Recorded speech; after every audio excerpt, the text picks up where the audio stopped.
அடுப்பில் ஒரு தவா வச்சுக்கோங்க.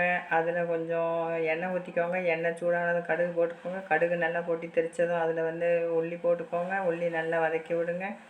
நல்லா வதங்கி வரட்டுங்க. வதங்கி வந்ததுக்கப்புறம் அதில் வத்தல் மிளகாய் போட்டுக்கோங்க. அதையும் நல்லா வதக்கி விடுங்க. கரிஞ்சு போயிடக்கூடாது. நல்லா வதங்கினதுக்கப்புறம் நல்லா கழுவி சுத்தமாக வெட்டி வச்சுருக்க கத்திரிக்காய் அதில் போட்டுக்கோங்க. அதையும் நல்லா வதக்கி விடுங்க. தண்ணி ஊற்றக்கூடாது. எண்ணெயிலே சுருளில் வேகணும். இந்த நல்லா சுருளில் வெந்து வந்துருச்சுங்க. அதில் இப்போ கொஞ்சம் புளி போட்டுக்கோங்க. அதையும் நல்லா வதக்கி விடுங்க. சுருண்டு வரட்டும்.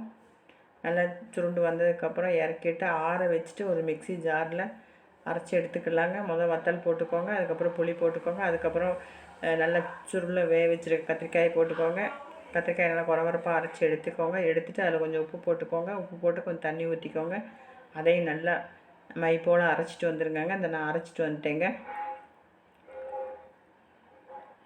இதில் இப்போது கடுகு, கருவேப்பிலை, வத்தல் மிளகாய் போட்டு தாளிப்பு கொடுத்துக்கோங்க. தேங்க்ஸ் ஃபார் வாட்சிங்.